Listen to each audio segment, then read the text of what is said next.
After a meteor struck the Earth's crust, more than 75% of the world was destroyed, and humans were forced to face a series of natural disasters.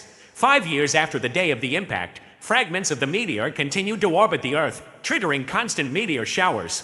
Furthermore, radiation contamination destroyed almost all of nature, leaving only a few green areas in specific parts of the world. Despite everything, the survivors continue to resist their new reality and carry on with their lives in an underground bunker. In one of these devastated zones, the explorer John is searching for resources when he comes across a new lava fissure forming, and he worries about what might happen in the future. Minutes later, John reaches the beach, and in addition to spotting a large ghost ship, he finds a trio of shipwrecked boats. Without wasting any time, the survivor investigates the smaller vessels, and since he doesn't find anything of note, he decides to head toward the ship. At that moment, John's colleague warns him of a storm forming off the coast, so the man tries to find supplies as quickly as possible and is excited to come across some tool bags still in good condition. Soon after, John enters the ship's bridge, where he comes across the bodies of the crew. While searching for more supplies, the man finds a small notebook with a flower that appears to have been left on one of its pages. Suddenly, John receives an emergency alert from his colleague over the radio, revealing that the storm has turned toward him. With no time left to get out of there, the survivor runs as fast as he can to try to escape the storm, which is beginning to sweep through the region at high speed. Despite the difficulties, John manages to get through the bunker gates at the last second and goes through decontamination. Later, John joins his family for dinner, and after scolding his son Nathan for leaving the shelter without their permission, the man starts coughing and becomes thoughtful about what is happening to his body. Soon after, John goes to meet his friend for another shift working on the plumbing, when the pair notices that the walls of the shelter are beginning to crack. At that moment, a powerful earthquake strikes the region, and the entire structure of the shelter begins to collapse, while the survivors are buried under the rubble. Amid all that chaos, John is rescued by his colleague, who helps him get to his feet, and now that he's standing, he runs to save his family. Quickly, the man finds Allison lying in the meeting room, and after reuniting with his wife, he heads toward the dormitory. As soon as they arrive, the couple finds Nathan wearing a protective mask, and John asks the young man to help his mother gather her belongings while he goes to get survival supplies. Although she knows her son doesn't look well, the woman tries to stay focused and orders him to pack everything he can into his bag, since they won't be coming back there. Seconds later, John returns with gas masks, and now that they have the proper equipment, the family runs toward the exit.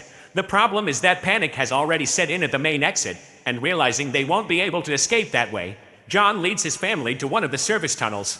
Upon arriving at the site, the group notices that the tunnel appears to have collapsed, but they have no other option, and they continue crawling through the rubble, managing to reach one of the exit doors. As they flee, the bunker begins to collapse completely, and the family manages to escape at the last second, reuniting with hundreds of survivors outside.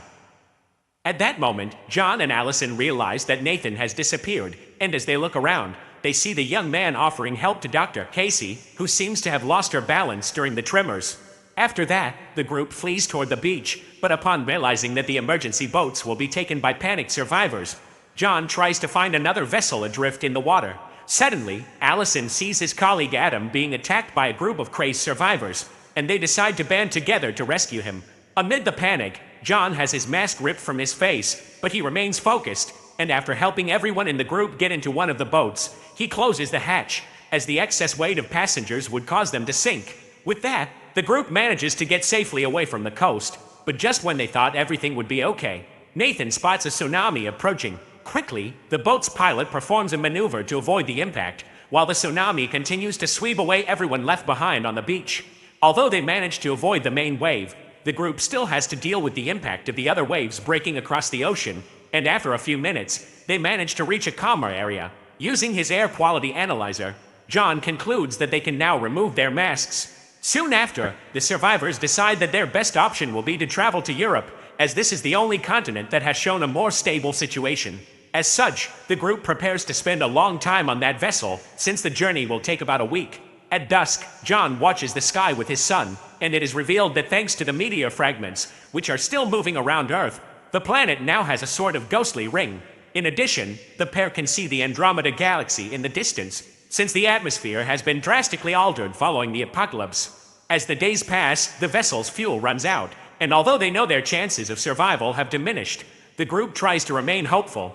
Thanks to this, even after their resources have been exhausted, the group manages to resist hunger and thirst, allowing them to reach the outskirts of a city before any fatalities occur. Realizing that a large part of the region has been taken over by water, which flooded the area after the tsunamis, the survivors decide to travel a few kilometers further and manage to find solid ground. As soon as they notice that more people seem to be living there, the travelers are relieved. But John soon realizes that everyone appears to be showing symptoms of radiation exposure.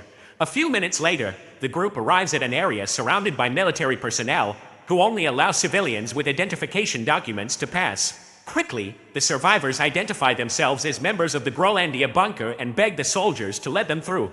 However, since only Allison brought her ID, the soldiers begin to block the rest of the group, leaving the woman unsure whether or not to enter.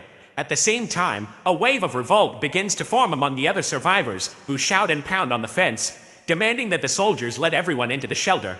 Because of this, one of the soldiers ends up losing his temper and fires at Adam, who was protesting for them to let him in. Immediately afterward, the cowardly soldier shoots another person in the group, and, terrified, the other survivors run away from there. At that moment, people see a massive storm approaching, and the soldier's leader shouts for all the soldiers to enter the shelter.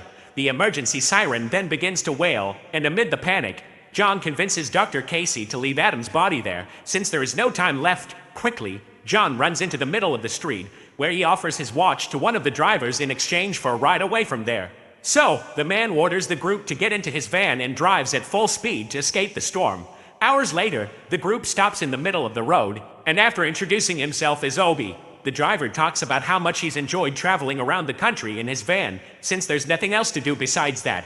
During the conversation, Nathan approaches to stay with his father, but suddenly, the group senses something strange happening in the area. Feeling a tremor coming from the ground, John looks up at the sky and notices that a huge cluster of fragments is about to pass at full speed right above them. In a panic, the survivors run to grab onto tree trunks, allowing them to withstand the gusts caused by the passing meteorites. Amid the destruction, John spots Obi running toward the vehicle and yells for him not to do it, but the man doesn't give up, insisting that the van is all he has left. However, the survivor is unable to move his vehicle off the road in time and ends up being eliminated by one of the fragments, which strikes his body head-on. A few minutes later, the group retrieves the supplies that survived the van's destruction and continues their journey on foot, feeling devastated by the disaster they witnessed. Back in London, the survivors arrive at a decommissioned nursing home, where they are greeted by Mackenzie, one of the nurses who had been in contact with Allison. Upon realizing that her friends have managed to reach her safely, the elderly woman is thrilled and says that even though they've been abandoned by the government, which stopped sending them supplies, they've managed to keep surviving. This news gives the family hope, and they decide to rest for a while as they discuss the crater left by the main meteor after its impact. During the conversation, Dr. Casey explains that the crater has great potential for the development of life, which would allow nature to flourish once again.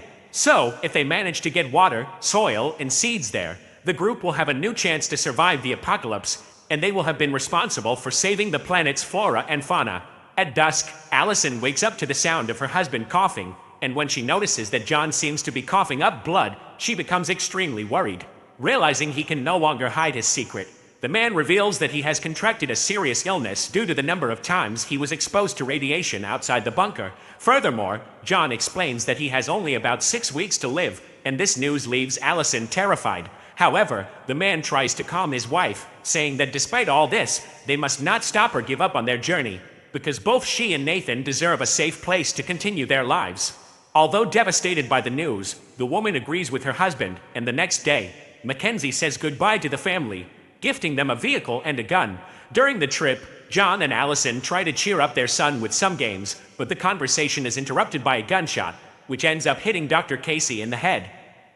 Quickly, the man slams on the brakes so they can take cover, and upon realizing they're being attacked by a pair of criminals, he draws his gun to protect his family. John then goes outside, and while taking cover behind the car, he hits one of the criminals with a well-aimed shot.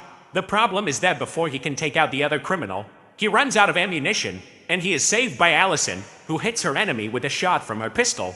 Relieved that they've survived, John hugs his family, and together, they hold a funeral for Dr. Casey, who was eliminated before they could even reach the crater. A few hours later, the trio arrives at a famous river in France, which has been completely evaporated by the heat of the meteor, and the scene leaves John in awe. So they can reach the crater as soon as possible, the family decides to drive through the area, and they come across a large group of survivors standing in the middle of nowhere. Confused, John approaches to check what's going on, and they notice that due to the movement of tectonic plates, a gigantic fissure has opened up in that region. As a result, the family will have to cross a single rope bridge if they want to get across the ravine. Realizing that his son is panicking because of the height, John tries to calm him down and says he'll go first so his son feels safer. Despite the extreme fear they are feeling, the family begins to cross the bridge, but suddenly, a strong gust of wind hits the area. Desperate, the survivors hold on to the ropes with all their might, and after a few seconds, they manage to reach the middle of the ravine. Now there is only one more bridge to cross, but the trio is hit by another gust of wind, and they must stay steady to avoid falling into the abyss. Realizing they're running out of time, John asks Nathan and Allison to cross ahead of him, saying he'll be right behind them. During the crossing, the region is hit by another earthquake, and as a result, the rope bridge snaps, causing several survivors to fall. Immediately afterward, the bridges made of ladders begin to give way, and amid the panic, one of the survivors tries to lunge toward Nathan. However, John protects his son, causing the madman to fall into the abyss. And before they suffer the same fate, the family crawls as fast as possible toward the other side. Thanks to this, they manage to survive another stage of the journey, being the only ones to have made it safely to the other side. Thus, the trio continues their journey, and during the walk, they are encountered by Dennis, who holds them at gunpoint with his rifle. Trying to calm him down, John introduces himself and his family, assuring him they mean no trouble, as they are merely traveling to the meteor crater. Realizing that these people are peaceful, Dennis decides to help them and takes them to his shelter, located in northern France, a region that continues to experience chaos due to armed clashes between factions of survivors. The man then introduces the group to his family and explains that due to the symptoms of a radioactive illness, his fiancée Julia has lost the ability to speak. To help them recover, Dennis and his family prepare a delicious dinner for the survivors, and while they eat, he reveals that the crater isn't what they're imagining. Dennis explains that for some time now, the military has been protecting that area with all its might, since rival armies are trying to take over the crater to exploit the resources it has to offer.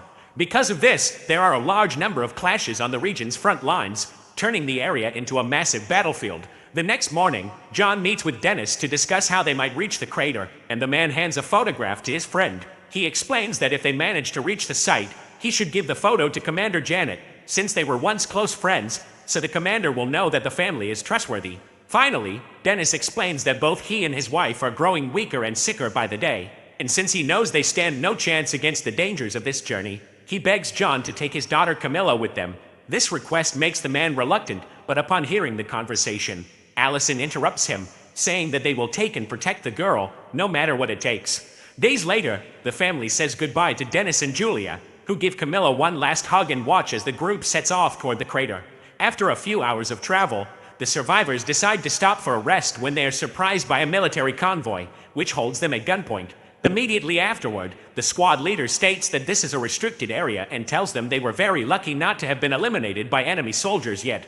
The problem is that the family doesn't speak the same language as the soldier, and quickly, Camilla uses her knowledge to communicate with them, saying they were sent to speak with Commander Janet because they have important information. Although reluctant, the squad leader orders his men to contact the commander and warns that to reach the center of the crater, they will have to cross a war zone. So, the battalion prepares to transport the refugees, and the leader explains that they will have only one chance and a single possible route to follow. Very carefully, the soldier guides the group through the dark forest, while the surrounding areas are destroyed by thousands of gunshots and explosions from the combatants. The problem is that as soon as they pass the halfway point, the group begins to be surrounded by the destruction of war, and they witness several soldiers being eliminated all around them. Despite this, the leader remains focused and leads the survivors to one of the trenches, where he signals for his men to provide cover so they can enter the bunker. In a coordinated attack, the soldiers fire at their enemies, allowing the group to reach the main trench, where they are led to a ladder that will take them to the other side of the forest. The leader then says they'll have to go on alone, as he needs to return to support his unit. Upon hearing this, John thanks the man for all the help he has offered them and continues on with his family, leading them to yet another survivor camp. Without wasting any time, Camilla asks one of the refugees about the commander's whereabouts, and they are taken to the tent of the soldiers managing the site. After explaining the situation, John shows the photograph he received from Dennis, but the soldier reveals that Commander Janet is no longer alive, and the transport vehicles to the crater are already full. Upon hearing this news, the man falls into despair and tries to argue with the soldier. However, John is unable to convince him, and in a last-ditch effort, he reveals his current state of health. The survivor explains that not only does he not know how much time he has left to live, but he had also promised to take his family to a safe place. Therefore, he begs the soldier not to take away the last chance they have.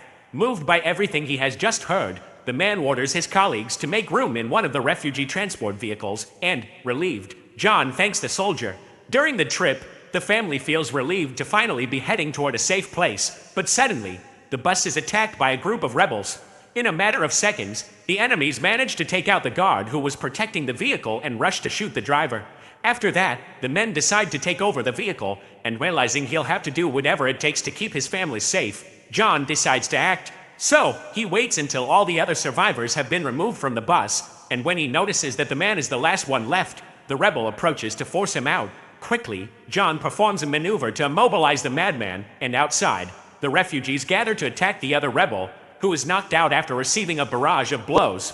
At that moment, the group hears a gunshot coming from inside the bus, but they are relieved to see John emerge from the fight alive. The problem is that the man ended up getting hit during the hand-to-hand combat, and in desperation, Allison and Nathan try to help him.